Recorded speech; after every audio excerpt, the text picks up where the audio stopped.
News nation आप देख रहे हैं, आपके साथ मैं हूं विद्यानाथ झा। मोदी कैबिनेट विस्तार से जुड़ी बड़ी खबर लगातार हम आपको दिखा रहे हैं। कुल मिलाकर 11 मंत्रियों ने इस्तीफा दे दिया है। 11 मंत्रियों की छुट्टी हो गई है और हर घंटे कोई ना कोई एक मंत्री इस्तीफा दे रहा है और ऐसा लग रहा है कि शाम होते होते मंत्रियों की छुट्टी की जो लिस्ट है वो लंबी हो जाएगी। अभी तक कुल मिलाकर 11 मंत्रियों ने इस्तीफा दे दिया है।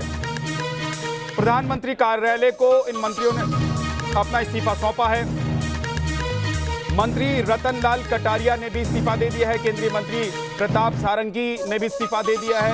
कुल मिलाकर अभी तक 11 मंत्रियों का इस्तीफा हो गया है। बाबुल सुप्रियो ने भी इस्तीफा दे दिया है। डॉक्टर हर्षवर्धन इस्तीफा दे चुके हैं। प्रधानमंत्री कार्यालय को इन सभी मंत्रियों ने अपना इस्तीफा सौंप दिया है। तो कुल मिलाकर 11 मंत्रियों का इस्तीफा हो चुका है। अभी तक 43 नामों को लेकर चर्चा है कि 43 नए मंत्री शपथ लेंगे और उनमें से जो तस्वीर सामने आई है प्रधानमंत्री के साथ नेताओं की, सांसदों की, उनको देखकर काफी कुछ स्पष्ट हो गया है कि जो संभावित चेहरे हैं जिनके बारे में अभी तक कयास लगाए जा रहे थे, जिनका नाम हम लगातार आपको दिखा भी रहे हैं, लगभग वही चेहरे हैं। लगभग यही मंत्रिमंडल में ऐसे नेता होंगे जिनको शामिल किया जाएगा, जो शपथ लेंगे। पंकज चौधरी, बीएल वर्मा और साथ ही देखिए ज्योतिरादित्य सिंधिया, नारायण राणे, पशुपति पारस, कौशल किशोर, ये तमाम वो नाम हैं जिनको मंत्रिमंडल में जगह मिलने जा रही है। सर्बानंद सोनोवाल मंत्रिमंडल में शामिल होंगे। ये तस्वीरें देखिए, इस तस्वीर में भी आपको तमाम वो नेता नजर आ रहे हैं जिनके नाम पर चर्चा है, जो संभावित मंत्रिमंडल में शामिल होने वाले चेहरे हैं। ये वही चेहरे हैं जो आपको दिखाई दे रहे हैं। हिना गावित, भूपेंद्र यादव, ये सभी नाम हैं जो आपको तस्वीर में नजर भी आ रहे हैं और प्रधानमंत्री इन सभी को संबोधित कर रहे हैं। तो जाहिर सी बात है कि जिन नामों को लेकर लगातार कयास लगाए जा रहे थे, जिन नामों पर चर्चा हो रही थी, लगभग वही मंत्रिमंडल के नए चेहरे होंगे। लेकिन अभी तक कुल मिलाकर 11 मंत्रियों ने इस्तीफा दे दिया है। यह पूरी तरीके से मंत्रिमंडल का रिशफल आप इसे कह सकते हैं। हमारे साथ हमारे सहयोगी विकास चंद्रा, मोहित दुबे हैं, उमाकांत लखेड़ा जी वरिष्ठ पत्रकार हैं और अवधेश जी वरिष्ठ पत्रकार हमारे साथ जुड़े हुए हैं। मोहित, क्या अपडेट है आपके पास? देखिए, प्रधानमंत्री आवास में थोड़ी देर पहले बैठक हुई और बैठक में तमाम उन चेहरों को बुलाया गया था जिनको आज शाम को 6 बजे मंत्री पद की शपथ लेनी है। हम उत्तर प्रदेश के परिप्रेक्ष्य में बात करें तो अनुप्रिया पटेल आई थी, उत्तराखंड के परिप्रेक्ष्य में बात करें तो अजय भट्ट आए थे और इसके अलावा आपको बता दें कि तमाम जो नए चेहरे हैं, चाहे हम हरियाणा की बात करें, महाराष्ट्र की बात करें या गुजरात की बात करें, तमाम लोगों को समायोजित करने की प्रधानमंत्री नरेंद्र मोदी की कोशिश है। सभी वर्गों को, अगड़ी पिछड़ी और दलित जातियों को जो है समायोजित करने की पूरी कोशिश प्रधानमंत्री नरेंद्र मोदी की है। चाहे उत्तर से पश्चिम की बात हो या दक्षिण से उत्तर की बात हो, सभी भौगोलिक परिस्थितियों को ध्यान में रखे, सामाजिक परिस्थितियों को ध्यान में रखे प्रधानमंत्री नरेंद्र मोदी की कोशिश है कि सबका समावेश हो इस मंत्रिमंडल विस्तार में। और इसका सबसे बड़ा नाम सुनीता दुग्गल का भी है, जो इनकम टैक्स की बड़ी अधिकारी रही, उसके बाद लोकसभा का चुनाव लड़ी, वो जीती और उसके बाद उनको भी मंत्रिमंडल में शामिल किया जा रहा है। तो देखने वाली बात यही होगी, क्योंकि हम लगातार ये कहते रहे कि प्रधानमंत्री नरेंद्र मोदी सरप्राइजिंग एलिमेंट जरूर रखते हैं अपने मंत्रिमंडल विस्तार में, चाहे इससे अपने पहले कार्यकाल के विस्तार की बात हो या दूसरे कार्यकाल का ये पहला विस्तार, इसमें भी आप देखिए अब तक 11 मंत्रियों ने इस्तीफा दे दिया है। किसी को उम्मीद नहीं थी कि हर्षवर्धन इस्तीफा दे देंगे, किसी को उम्मीद नहीं थी कि अश्विनी चौबे का भी इस्तीफा लिया जाएगा। तो ऐसे में इस्तीफों की जो झड़ी है वो लगातार हमारे सामने आती जा रही है और शाम को 6 बजे के पहले कितने और लोगों का इस्तीफा जाता है ये अभी कहना बड़ा मुश्किल होगा, लेकिन शाम को 6 बजे आपको कई सरप्राइजिंग एलिमेंट भी दिखाई देंगे। विकास, जैसा कि मोहित बता रहे हैं कि लगातार इस्तीफे आ रहे हैं और ऐसा लग रहा है कि हर घंटे एक नया इस्तीफा आ जा रहा है। अभी तक कुल मिलाकर 11 इस्तीफे आ चुके हैं। विकास, क्या और भी ऐसे मंत्री हैं जिनकी रिपोर्ट कार्ड अच्छी नहीं है? जी निश्चित तौर पर पिछले 3 महीने से प्रधानमंत्री मोदी कम मंत्रियों के कामकाज की समीक्षा करते आ रहे थे। हालांकि वो साप्ताहिक लेवल पे ही कामकाज की समीक्षा करते रहते हैं कि कौन से मंत्री का किस तरीके से काम चल रहा है। लेकिन जो ये कोरोना की दूसरी लहर आई, इसमें तमाम मंत्रियों की एक तरीके से कहें तो पोल पट्टी खुल गई। प्रधानमंत्री के कसौटी पे वो खोटा साबित हो गए। तो मंत्रिमंडल विस्तार का इंतजार किया जा रहा था कि वो अगर जब मंत्रिमंडल विस्तार होगा तो ये लोग बाहर का रास्ता देख लेंगे। तो कई जो तमाम नाम सामने आ रहे हैं, इसमें जैसे रमेश पोखरियाल निशंक हो गए या डॉक्टर हर्षवर्धन हो गए, अश्वनी चौबे हो गए। इसमें सबसे चौंकाने वाला इस्तीफा हुआ है प्रताप चंद्र सारंगी का, क्योंकि जब प्रताप चंद्र सारंगी को, जो उड़ीसा से आते हैं, उनको जब मंत्री बनाया गया था तो उनकी सादगी और उनकी गरीबी को सबसे ज़्यादा उछाला गया था कि वो सबसे सादे व्यक्ति हैं और साइकिल पर चलने वाले व्यक्ति हैं और सभी सांसदों में सबसे ज़्यादा गरीब हैं। लेकिन उनको भी इस्तीफा देना पड़ा है सिर्फ परफॉर्मेंस के आधार पर। कहा कि जितने भी इस्तीफे हुए हैं वो कार्य के आधार पर जब समीक्षा की गई है, उसी समीक्षा के बाद उन लोगों से कहा गया कि आप अपना इस्तीफा दे दीजिए, यानी एक तरीके से उन्हें मंत्रिमंडल से ड्रॉप कर दिया गया। अब जो नए मंत्री बनाए जाएंगे उनके ऊपर भी ये तलवार मोदी की हमेशा लटकी रहेगी कि अगर वो भी कामकाज ठीक ठाक ढंग से नहीं करेंगे तो ऐसा नहीं है कि वो मंत्री बनाकर छोड़ देंगे। समीक्षा सबकी होती रहती है। तो मोदी हर बार अपने कुछ न कुछ काम से चौंकाते रहते हैं। तो इस बार इस्तीफों से चौंका दिया लोगों को, तमाम नए चेहरों को शामिल करके चौंका दिया उन्होंने। आप देखें जो तस्वीर अंदर की मीटिंग की आई है उसमें देखिए प्रधानमंत्री नरेंद्र मोदी बीच में बैठे हैं, एक तरफ राजनाथ सिंह और नितिन गडकरी हैं, तो दूसरी तरफ पार्टी के अध्यक्ष जेपी नड्डा, उसके बाद अमित शाह बैठे हैं और सबसे किनारे पर वीएल संतोष संगठन महामंत्री बैठे हैं। यानी आज की बैठक में ऐसा नहीं था कि उन्होंने संगठन मंत्री को छोड़ दिया और अपने पार्टी के अध्यक्ष को छोड़ दिया। और जिस तरीके से सांसद जो मंत्री बनाए जाने वाले चेहरे सामने बैठे थे, ऐसा लगा जैसे कि क्लास चल रहा और मोदी अपनी बात कह रहे थे। वो हमेशा ऐसे ही कहते हैं, जब भी मंत्री बनाने के पहले वो एक कैप्सूल कोर्स जरूर देते हैं कि आपको कैसे काम करना है, आपको कैसे बिहेव करना है, आप किस किन चीज़ों से बचेंगे। खास तौर पे प्रधानमंत्री मोदी उन लोगों को जरूर ये चेतावनी देते हैं कि किन किन बातों से और कैसे कैसे लोगों से बचना है। इसकी नसीहत वो मंत्री बनाए जाने के पहले जरूर देते हैं और आज भी मोदी ने वो नसीहत लोगों को जरूर दी और सामने पार्टी के अध्यक्ष और संगठन महामंत्री को भी बिठा लिया था। ठीक है, अब देश कोरोना की दूसरी वेव और साथ ही अर्थव्यवस्था, महंगाई, ये तमाम ऐसे मुद्दे हैं जिससे लोग अभी परेशान नजर आ रहे थे। इस मंत्रिमंडल रिशफल में आप देख रहे हैं उसको बहुत ध्यान में रखा गया है या फिर राजनीतिक समीकरण, स्थानीय समीकरण, चुनावी समीकरण, इसको ज्यादा तवज्जो दी गई है? नहीं, मैं राजनीतिक और स्थानीय समीकरणों को बहुत ज्यादा तवज्जो मिलता मैं नहीं देख रहा हूं, क्योंकि अगर आपको मंत्रिमंडल में इतना बड़ा फेरबदल करना है जिसमें कि 11 अभी तक 11 मंत्रियों का इस्तीफा हो जाए, इतने सीनियर मिनिस्टर्स के इस्तीफे हो जाएं, तो उसमें आपको जाहिर है आपके पास जो एमपी हैं जहां वहीं से लेंगे, जो बड़ा राज्य है वहां से 1-2 संख्या ज्यादा होगी, तो इसलिए वो मायने नहीं है। क्योंकि यूपी से कोई, मैंने पहले ही बताया कि ऐसा कोई सरप्राइजिंग नेम नहीं है। ये बात सही है। इस समय जो सरकार के सामने जो चुनौती है, पहली चुनौती है कि सरकार अपने प्रदर्शन को प्रचार और के साथ जो है सरकार की जो छवि इसमें थोड़ी मलिन हुई है, नरेंद्र मोदी की स्वयं भी और बाकी दुनिया भर में कोरोना को लेकर और भारत में, उसको तेजी गति से खड़ा करने की जरूरत है। आगे इस साल 7 राज्यों के चुनाव है, इसलिए चुनाव भी तो होगा, लेकिन सरकार का प्रदर्शन मुख्य है। एक बात है। दूसरी बात जो मैं कहना चाह रहा हूं, किसी मंत्री के हटने का या इस्तीफा लिए जाने का ये अर्थ कतई नहीं होता कि वो बिल्कुल विफल रहे हैं, 100% वो फेलियर हो गए हैं। ये मानना ठीक नहीं है, लेकिन समय के अनुरूप जो चुनौतियां हैं उसका सामना करने में अगर कोई बेहतर प्रदर्शन कर सकता है तो उसको हटाना पड़ेगा। तीसरा कि अगर इतना बड़ा जो एक 2014 से लेकर के और 2020 तक जो नरेंद्र मोदी सरकार की एक दुनिया भर में छवि थी, मैं समझता हूं कि दुनिया में प्रधानमंत्री के रूप में और सरकार के रूप में जितना मीडिया ने महत्व दिया नरेंद्र मोदी को कभी नहीं मिला था।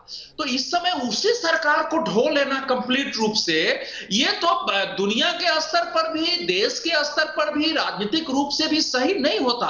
तो सरकार का चेहरा बदलना समय की मांग थी और चेहरा 2-3 फेरबदल से नहीं हो सकता था, व्यापक करना था। और मुझे लगता है कि उसमें, और जैसा विकास बता रहे थे, विकास चंद्रा जी, की हर्षवर्धन और बाकी के बारे में जो बात उन्होंने कही है सही है। प्राइम मिनिस्टर को स्वयं लेना पड़ा, कितनी समस्याएं हुई, तो आखिर स्वास्थ्य मंत्रालय को बदलेंगे भी नहीं। आपने थोड़ा बहुत जैसा परफॉर्मेंस चाहिए, आपने थोड़ा ठीक भी काम किया होगा, लेकिन जैसा चाहिए वैसा नहीं था, तो बदलेंगे नहीं तो चेहरा कैसे बदलेगा? उमाकांत जी, क्या ये सियासत के साथ टैलेंट का बैलेंस आपको लग रहा है, जो नए चेहरे दिखाई दे रहे हैं और जिन लोगों की छुट्टी हुई है?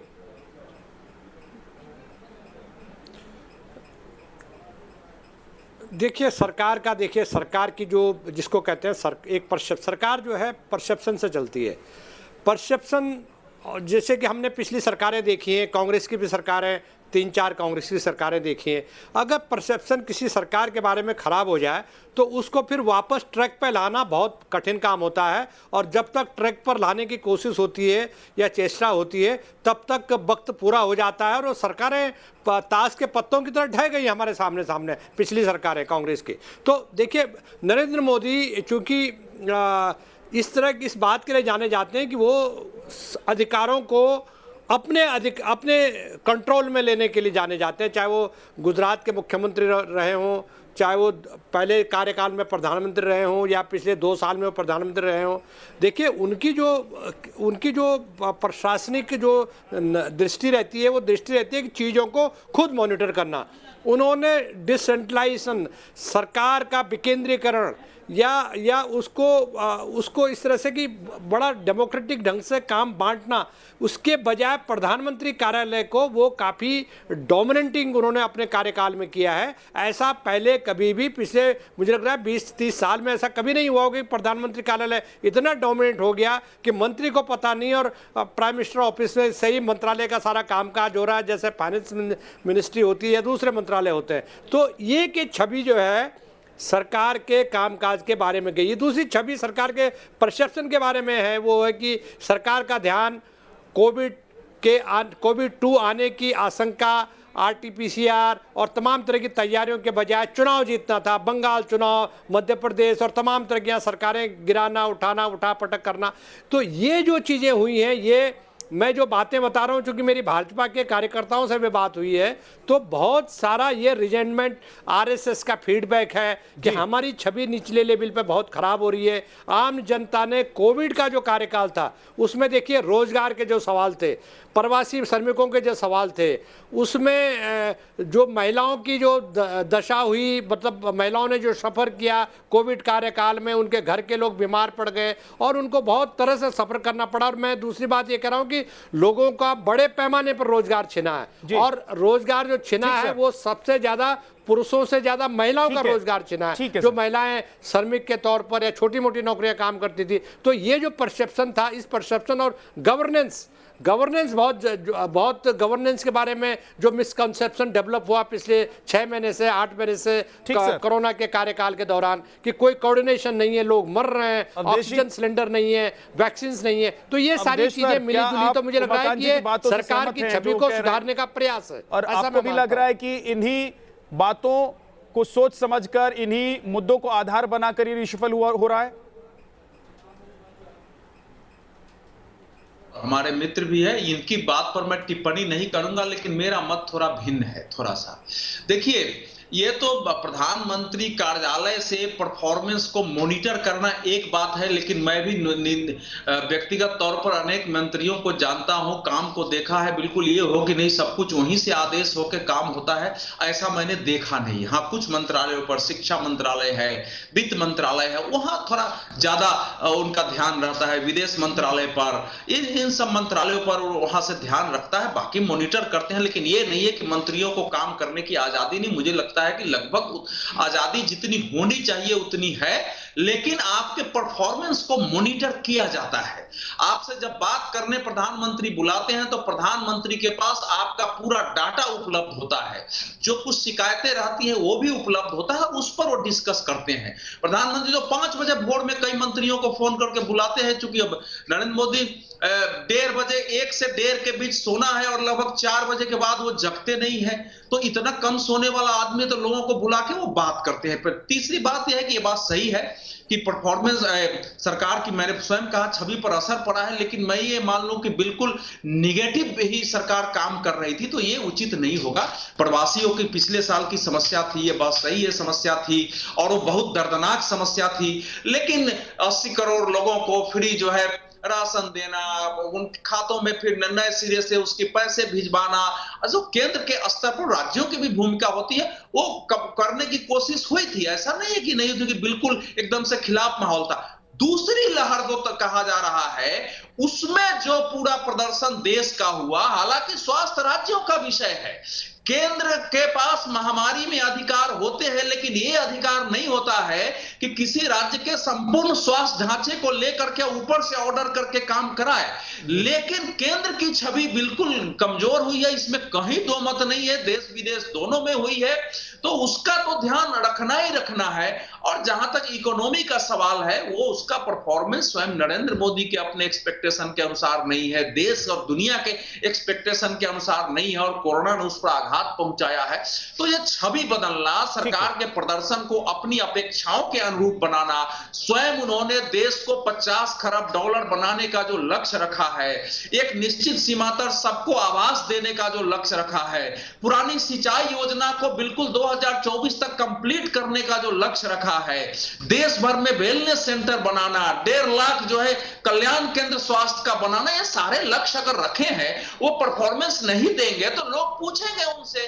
तो इसलिए ये प्रदर्शन, इसमें ध्यान रखने, इसलिए सारे लक्ष्य के अनुरूप जो है ये व्यापक फेरबदल है, छोटा मोटा नहीं है ये। जी अवधेश जी, मेरे दो सहयोगी विकास चंद्रा और मोहित दुबे हमारे साथ मौजूद हैं, और वो सरकार को ही कवर करते हैं, वो लगातार मिनिस्ट्रियों पर ही नजर रखते हैं, मंत्रालयों को कवर करते हैं। विकास, क्या मंत्रालयों को लेकर जो बात उमाकांत जी कह रहे हैं और अवधेश जी कह रहे हैं, वो बातें आपको ऐसा लग रहा है कि सच में ऐसी स्थिति थी, और जो मंत्री अभी जिनके रिपोर्ट कार्ड के आधार पर जिनकी छुट्टी की गई है, या फिर जिन नए चेहरों को शामिल किया जा रहा है, तो अगर उनको काम करने की आजादी नहीं थी तो फिर उनका रिपोर्ट कार्ड कैसे तैयार होगा?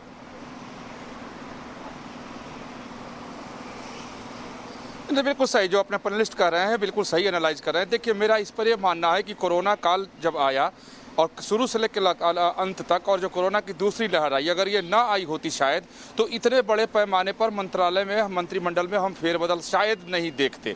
एक तरीके से ये लोगों को भी संतुष्ट करने के लिए किया जा रहा है कि क्योंकि जिस तरीके से कोरोना की दूसरी लहर में सरकार के खिलाफ लोगों का असंतोष सामने आया, लोगों का गुस्सा सामने आया कि केंद्र सरकार कुछ नहीं कर पा रही है, लोग मर रहे हैं, लोगों को ऑक्सीजन नहीं मिल रहा है, दवाइयाँ नहीं मिल रही हैं, और कई तरह की चीज़ें आई, लोगों के रोजगार चले गए, लोगों तक राशन ठीक से नहीं पहुंच पा रहे थे, तमाम तरह के लोगों के कष्ट थे। तो मुझे लगता है कि एक तरीके से उस लोगों के गुस्से को, गम को एक डाइवर्ट करने के लिए या ख़त्म करने का के भी कवायद के तौर पर भी इसे मैं व्यक्तिगत तौर पर मैं देखता हूं, कि ताकि लोगों में संदेश जाए कि जिन लोगों ने भी अच्छे काम नहीं किए, मैंने सबको हटा दिए, अब नए लोगों को लाया हूं, वो अच्छे ढंग से काम करेंगे और आपको कोई परेशानी नहीं होगी। एक ये लोगों को संदेश देने की भी कोशिश है इस रिसफल से, इस फेरबदल से। तो निश्चित तौर पर आज़ादी मोदी प्रधानमंत्री मोदी की तरफ से बहुत मिलते हैं कि आप स्वतंत्र होकर काम करिए, लेकिन वो स्वतंत्र होकर काम करने के बाद वो उसकी समीक्षा करते हैं, वो पूरी रिपोर्ट आती है उनके पास कि किस मंत्रालय में एक दिन में कितने काम हुए, वो किस तरह के काम हुए, और बिना पीएमओ के विश्वास में लिए कोई नीतिगत फैसला कोई भी मंत्री नहीं कर पाता है, पीएमओ को विश्वास में लेकर ही करता है। तो कसौटी तो है जिसपे उन लोगों को, मंत्रियों को खरा उतरना पड़ेगा। अभी तक जो है वो उतर रहे हैं, जो नहीं उतरे उनको बाहर का रास्ता दिखा दिया गया है। आगे भी ये नीति उनकी प्रधानमंत्री मोदी की दिखाई देगी, और यही वजह है कि जब वो चाय पे बुलाए थे तो देखे जिस तरीके से खड़े होकर समझा रहे हैं, ऐसा तो बिल्कुल नहीं होगा कि वो समझा रहे होंगे कि आपको कैसे कुर्ते पहन के आने हैं और किस तरीके से शपथ लेना है। निश्चित तौर पर उन्होंने अपने विचार, अपने आइडिया को उन लोगों के सामने रख दिए होंगे, और उन्होंने कि अगर आप काम करेंगे तो ठीक है, आपकी तारीफ होगी। फोटो है, फोटोग्राफ है, लेकिन उसमें जिस तरीके से प्रधानमंत्री नजर आ रहे हैं बात करते हुए, जो नेता वहां मौजूद हैं उनसे ऐसा लग रहा है कि शायद वो बता रहे होंगे कि भाई आपको अगर हम मंत्रिमंडल में ला रहे हैं, हम अगर शामिल कर रहे हैं आपको उस मंडल में जहां पर हम पूरे देश के लिए काम करते हैं, विकास के लिए काम करते हैं, तो आपको कैसे काम करना है, आपको किस कसौटी पर कसा जाएगा और आपको अपना परफॉर्मेंस किस आधार पर देना है, ये तमाम बातें जरूर वो कह रहे होंगे। मोहित, बड़ी बात यह भी है कि युवा चेहरों को आगे करने की एक बड़ी रणनीति है ताकि एक ऐसी फौज तैयार हो जो आने वाले दिनों में देश में ना सिर्फ विकास का काम कर सके बल्कि बीजेपी की जो अगली पीढ़ी है उसको भी लीड कर सके। ऐसे कौन कौन से चेहरे हैं, ऐसे कौन से टैलेंट हैं जिनको इसमें शामिल किया गया है और प्रधानमंत्री नरेंद्र मोदी को उन पर बहुत भरोसा भी है?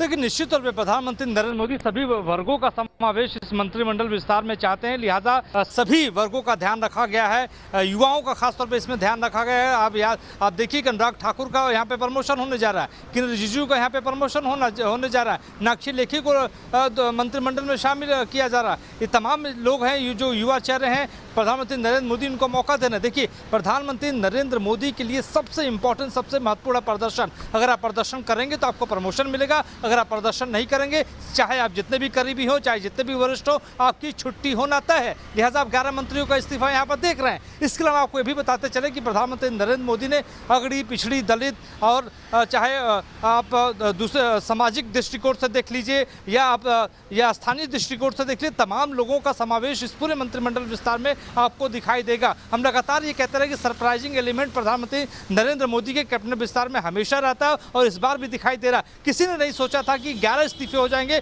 और 11 इस्तीफे आज आपके सामने हैं। किसी ने नहीं सोचा था कि अनुराग ठाकुर का प्रमोशन हो जाएगा, किसी ने नहीं सोचा था कि मीनाक्षी लेखी को लाया जाएगा, हर्षवर्धन का इस्तीफा ले लिया जाएगा। तो प्रधानमंत्री नरेंद्र मोदी के लिए सबसे इंपॉर्टेंट, सबसे महत्वपूर्ण चीज है प्रदर्शन। और लगातार आपको बता दें कि लगातार ये कहते हैं कि पीएमओ एक्शन मोड पे परफॉर्मेंस के आधार पर काम करता है और नीतिगत फैसले, जो विकास जी अभी कह रहे थे कि नीतिगत फैसले निश्चित तौर पे अगर किसी मंत्री को लेना है तो उसको जो है कॉन्फिडेंस में पीएमओ को भी लेना होता है, तभी आप कोई बड़ा फैसला, नीतिगत फैसले मंत्री ले सकते हैं। तो लिहाजा प्रधानमंत्री नरेंद्र मोदी का हर मंत्री पे, हर मंत्रालय पे डायरेक्टली, प्रत्यक्ष रूप से फोकस होता है। जी ठीक है, चलिए, तो ये तमाम जो बड़ी खबरें हैं, जो बड़ी बातें हैं, वो अपने दर्शकों तक हम लगातार पहुंचा भी रहे हैं। हमारे दो सहयोगी लगातार नजर भी बनाए हुए हैं और साथ ही हमारे साथ खास मेहमान भी हैं। वक्त एक छोटे से ब्रेक का है, फौरन वापस लौटेंगे। इस बड़ी खबर पर लगातार हमारी नजर बनी।